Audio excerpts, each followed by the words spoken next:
Assalamu alaikum wa rahmatullahi ta'ala wa barakatuhu. Yan uwa barkanmu da warhaka, barkanmu da sake saduwa da ku a cikin wani sabon bidiyo. Yan uwa, a wannan bidiyon zan nuna muku wata hanya ce wacce za ku samu kuɗi ta hanyar tallatawa wannan kamfanin application ɗinsa sannan ku yi kasuwanci da shi. Matukar dai kana buƙatar kaɗan dinga samun wasu 'yan kwabbani, wasu 'yan kuɗaɗen kashewa, wannan application ɗin ko in ce wannan kamfanin zai taimake ka ta hanyar yadda za ku yi kasuwanci a tare, domin za ku tallata musu wannan application ɗin, su kuma za su dinga biyan ku a duk sati. Za ka samu naira 12,000. Don haka 'yan uwa, ba tare da ɓata lokaci ba, zan ci gaba da nuna muku hanyar da wannan kamfani zai biya ku da zarar kun tallata mar wannan application din. Don haka mu shiga daga cikin bidiyon. Dan uwa, shi dai wannan kamfani mai suna WPFS, wannan kamfani ne na kasar China, kuma wannan kamfani zai biya a duk wanda ya tallata masa application ɗinsa a kowane ƙasa kake.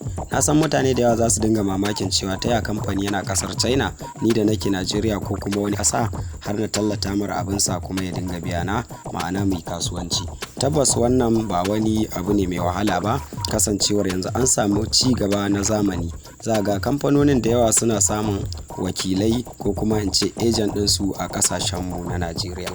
To haka shi ma wannan kamfani yana da wakilansa a nan Najeriya. Kuma wannan namba da kuke gani a ƙasan bidiyon nan ita ce namban da za ku ɗauka ku yi magana da shi a WhatsApp. Wannan wakili nasu shine zai nuna maka yadda za ka yi aiki da su da kuma yadda za ka tallata musu application, haka yi inviting ɗin mutane sannan kuma su dinga biyan ka. To 'yan uwa, za mu ajiye link wanda shine za ka danna wannan link ɗin a ƙasan description na wannan bidiyo. To da zaran ka danna wannan link ɗin zai kai ka har cikin Play Store ba tare da ka sha wahala ba, kai installing na wannan application ɗin. To daga nan kuma sai ka ɗauki namban wannan wakili nasu kai magana da shi. Shi kuma wannan wakili nasu shine zai dinga guiding ɗinka, yana nuna maka yadda za ka tsara komai, yadda za ka tallata wannan application har kai inviting ɗin mutane sannan kuma har su biya ka. Sannan a duk sati ne suke biyan mutane, ya danganta da irin aikin da kai musu.